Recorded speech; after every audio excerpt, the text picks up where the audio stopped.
Okay, so I got home from getting my hair done, which you can't even tell in this light because the power is out. Look, no time, no nothing. I didn't realize how dark my house was, dog, until, oh, good girl, you're a good dog, oh, I'm a puppy. Okay, I didn't realize how dark, like, my house, like, look, I have to pee in the dark when there's no power. Anyway. Okay, we're gonna go, I'm gonna walk down to Subway because Subway's power is still on. So I'm gonna walk down to Subway and get some lunch because I was excited to get home and cook some eggs. But I can't cook on my electric stove when there's no power. So I'm gonna go get Subway. Then I'm gonna go to the liquor store and, you know, stock up on liquor since I don't know how long the power will be out. I'm gonna drain both of my laptop's batteries watching movies, and then I guess I'm just gonna sit here because there's no internet or anything. So, edit vlogs. I guess I'll edit vlogs until my laptop dies. You ready, dog? You wanna go for a walk? You wanna go for a walk? You wanna go for a little dog walk? Sit. You can go for a little doggy walk. Yeah. Okay, we're gonna go for a walk. Let's go. There's not really anything better to do when the power goes out except take Dog for a walk. There aren't a whole lot of trees down. There's like debris and stuff. There are trees down. Stanley Park is closed right now, which is a little freaky because that last time that happened, Stanley Park was closed because all the trees had fallen down, and it was closed for weeks and weeks while they cleaned it up. So, but there's like branches on the ground. But it's not so bad here in Lonsdale. I mean, they're gonna have to do some road cleanup, but there's a couple of signs knocked over. I noticed I was driving on the highway and there was a giant piece of metal that everybody was slowing down to avoid, and it looked like one of the signs broke off and fell onto the road, which is a little scary. I hope nobody's car was under that, because that would suck. Other parts of Vancouver got it even worse. I'll show you a picture real quick of the tree that was down where I was parked when I was getting my hair done.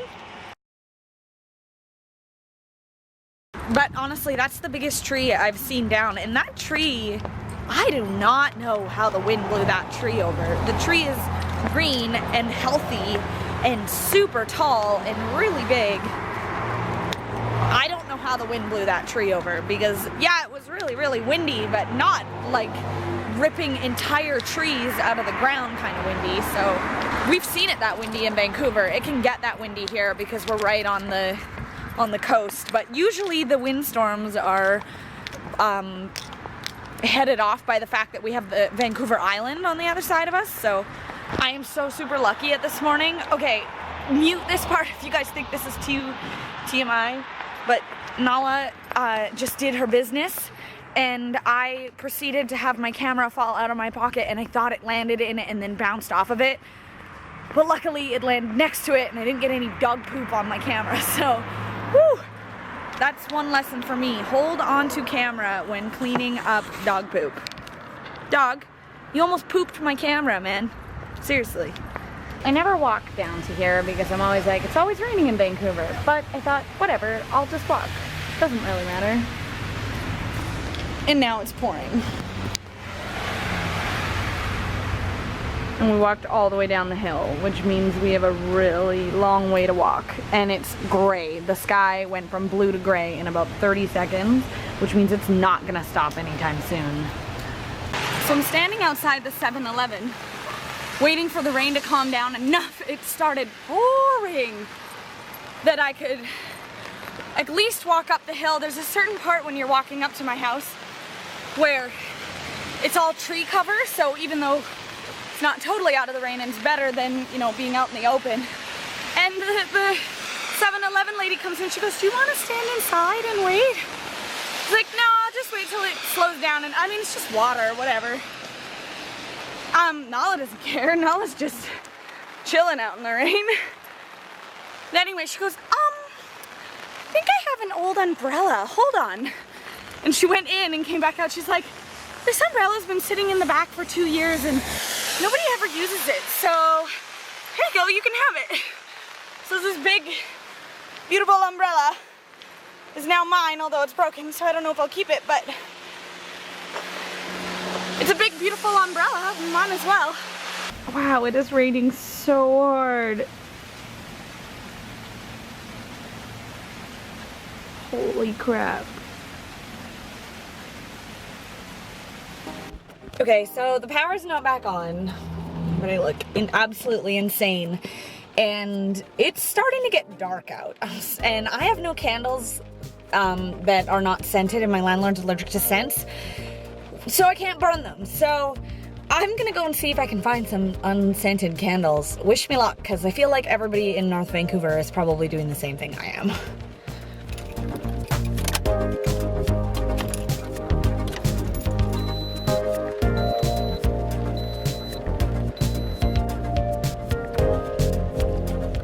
The Taylor Way exit, the one on Queensboro Bridge. I went to go pick up water and stuff, and I was listening to a radio report, and apparently, I thought the number was at 200,000, but apparently there's over 400,000 people in the Metro Vancouver area that are currently out of power.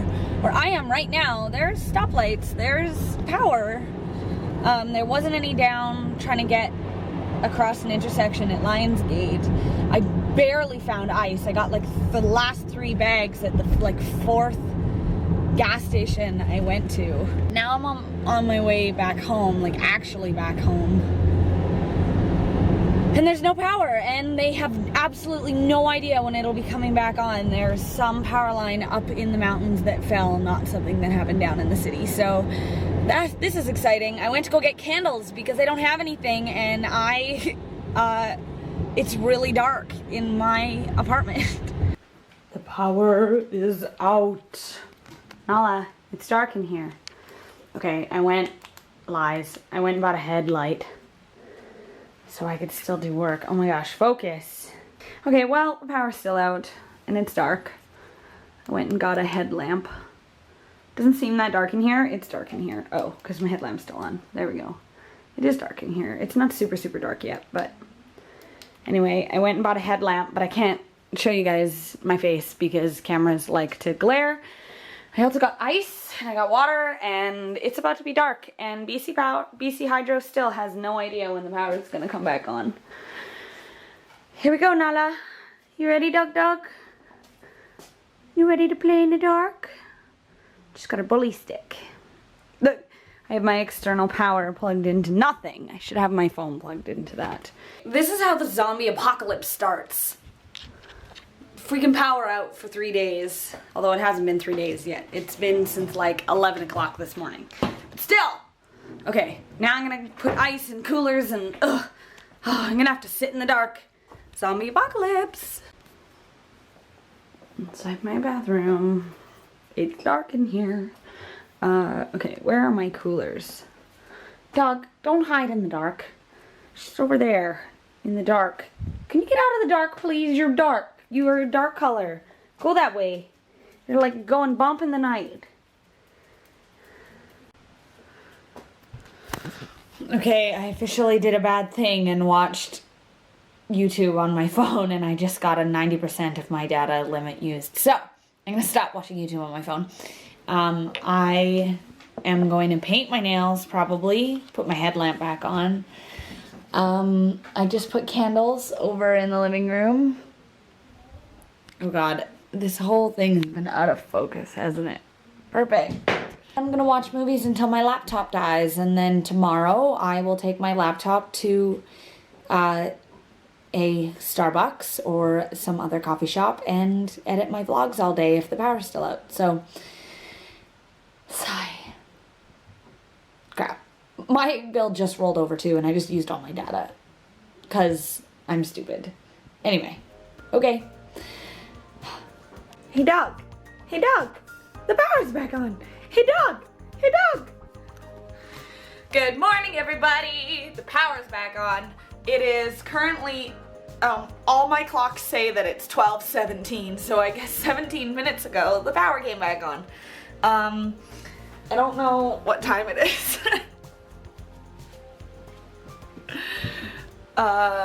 Where's my phone?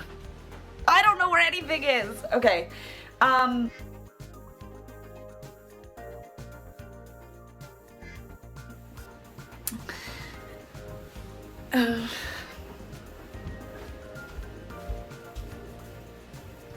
Oh, there it is. Nala's watching squirrels out my window. So it is currently 10:35 and 17 minutes ago all the power came back on, and I've been awake since like 8 o'clock, but I curled back up and went back to bed and just lied in my bed listening to the sounds outside and whatever because the power wasn't back on. Ooh, excuse me. But the power's back on. So I go to try and look at bchydro.com, and the first link that comes up is BC Hydro spokesperson apologizes for website being down. Okay, can I just point out that being without power was not so bad. Because, I mean, whatever. There's things you can do without power. I went and bought candles. I went and bought water just in case it was a couple days we were without power. Being without power was not so bad. It was the fact that I couldn't get on the website. I couldn't get on the website. I couldn't find out how long my power was going to be out. I couldn't find out whether it was just our house or everybody or what the problem was. I couldn't get any information from the only website that gives all the power information, BC Hydro. BC Hydro, the reason why this is so concerning is I understand you guys were working harder on getting the power back up, which was probably the more important thing than getting the website up. But in cases of emergencies, knowledge and awareness is really, really important, and preparedness. And when people rely on your website for that, honestly, you should have had a whole team. I don't know if you did or not, but not being able to go onto the website to find out whether or not I was going to be in the dark for days. So I went down and spent all this money on stuff just in case because I couldn't know. I couldn't know whether or not my power was going to be out, and that was really frustrating. Anyway, rant over. Okay, power's back on. Nala, do you want to go to the dog park today? She goes under, there's a window down there, so she goes under my table to look out the window. Do you want to go to the dog park today? No, hey, don't jump up. Also, it was not just the website that was down. When you call BC Hydro, I called them like 7 times yesterday. You would get to the point where it would say, if you would like information on a current outage, press 3, and you press 3 and just silence. It would just go dead. Nothing. Nobody would pick up. No information, nothing. It was like BC Hydro had no idea what was going on and everything just shut down. Also, on Saturday, they shut down at 5 o'clock when we've had the biggest storm of the decade.